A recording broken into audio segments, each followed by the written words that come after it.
math students.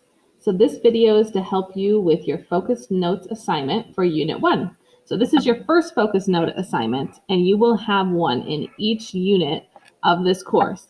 So make sure that you do each one of these focus note assignments because they will make up a big chunk of your grade.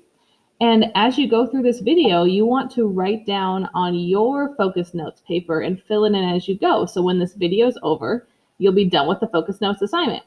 So make sure that you have printed off this paper before you start. If you haven't printed it yet, pause the video and print it so that you can follow along with me.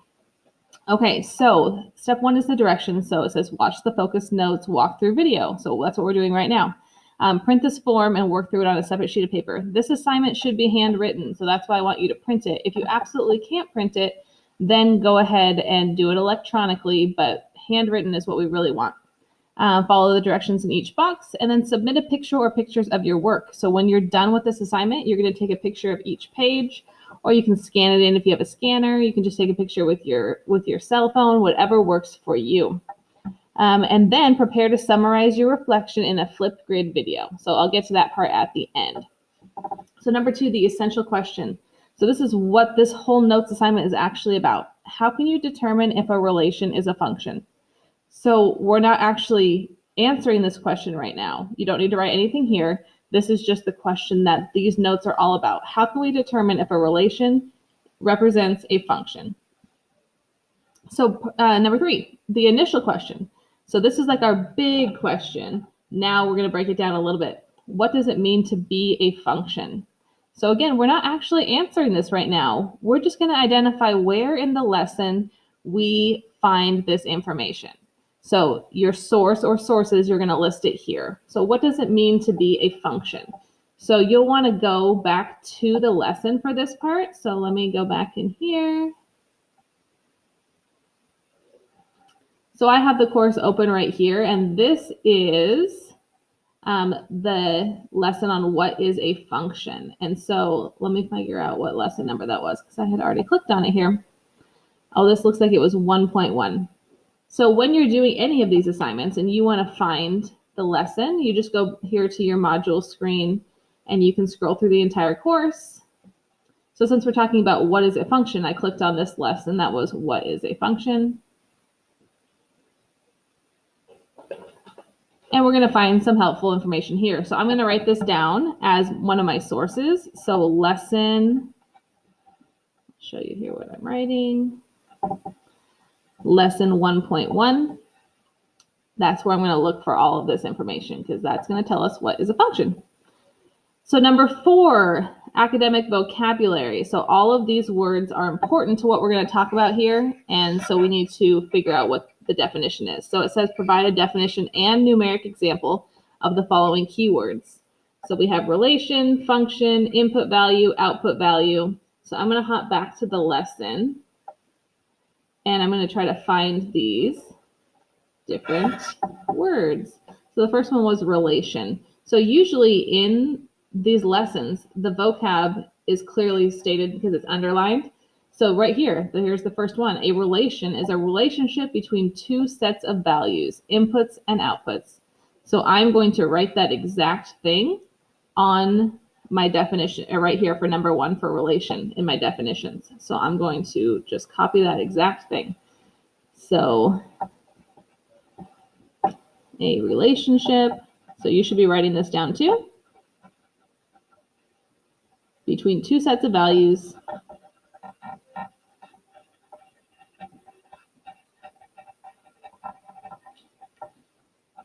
Inputs and outputs.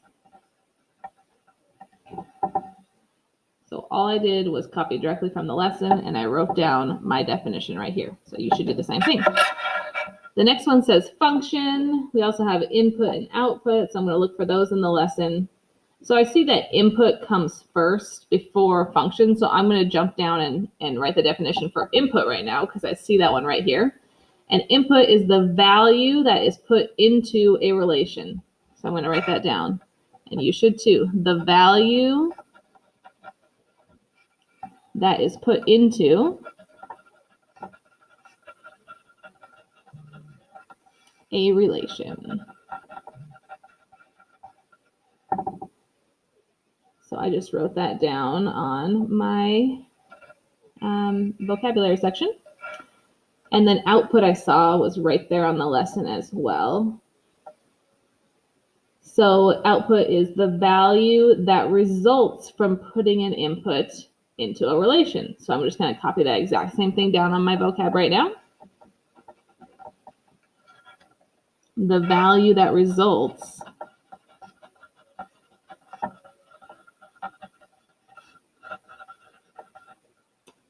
from putting an input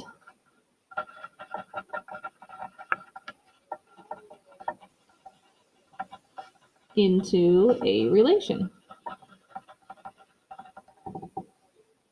So if you need to pause the video at any time to take the time to write these down, go ahead and do that. That's what's great about the video. You can just pause it and catch up and then start it again. So I still need the vocab for function. So I'm going to go back to the lesson and see if I can find function in here. And there it is. So it says a special type of relation is called a function. A function has exactly one output value for each input value. So I'm going to write that down on my vocab right now. A function has, I'm going to say has exactly one output value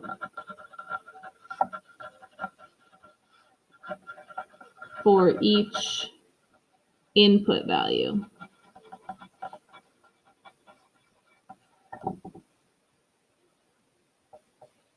So we have all of our vocab written down now. We have relation, which is a relationship between two sets of values, inputs and outputs. And it says to provide numeric examples as well. So maybe writing down an example. I'm just going to sketch a little one right here. You've probably seen input-output tables before. Well, you should have seen them in this lesson for sure. I'm just going to give this as my little sketch right here. Inputs, outputs, we organize them in a table usually just to keep them sorted out. So there's a little picture for you. And then a function is a special kind of relation. It has exactly one output value for each input value. So it's a special kind of relation. It has to meet these criteria. It has to have exactly one output for each input. And we're going to see some examples of that in just a minute. The input value is the value that is put into the relation. So in the input-output table, it's the in part. The output value, so in the input-output table, it's the out part. It's what comes out after you put the input in. Okay, so then moving on to the next section, applying what you know. So here's a couple examples. These are from the lesson. So we have an input-output table. We have, here's the inputs and here's the outputs. It was talking about what pets do these people have. So looking at this table, I see that Maria has a cat and a bird. Devin has a dog and Amelia has a cat. So the question down here just asked, does each input have exactly one output? It's not asking you if this is a function yet. It's just asking, does each input have one output? So because I don't want to give you the exact answers to this assignment, I made my own very similar one here, and I'm going to give you the answers to this one, but you are going to answer this one for your paper. I don't want to give you all the answers. I want to make sure I can see some of your work. So I'm going to give you an example that's very similar, and you are going to do this one, the actual one that's printed on your paper. If you have questions about that, let me know. So you don't need to write this one down at all. You just watch me. So this was about what is your favorite number? So Bob's favorite number is 8. Sally said her favorite number is 8 and 10. And Jimmy's favorite number is 47. So does each input have only one output? So for this table, the answer to that would be no, because Sally said her favorite number is 8 and 10. So this input, Sally, has 2 outputs. So that does not just have one. So my answer is no. Here's a different table about what's your favorite color. So Bob's favorite color was red, Sally's favorite color was red, and Jimmy's favorite color was white. So does each input have only one output? The answer this time is yes. each person only had one favorite color. It's okay that Sally and Bob had the same favorite color. That's fine. But it wouldn't be okay if Bob said his favorite color was red and white. Then he would have two outputs, and that's not okay. So there's a difference here between Sally having two favorite numbers and two people liking red. That's different. Each of these inputs only has one output. So now pause the video and you go through and answer these questions based on these ones that are printed on your paper. Does each input have exactly one output? Okay, then moving on to number 6. Now we're actually going to solve the actual question. So does this relation represent a function? Why or why not? These are the same problems you just answered up here. But instead of just saying, does each input have exactly one output, now they're asking, does this represent a function? So if you remember from our vocabulary, a function has exactly one output for each input.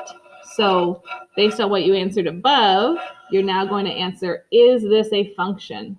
And then why or why not? So if you say it is a function, you would say because each input has exactly one output.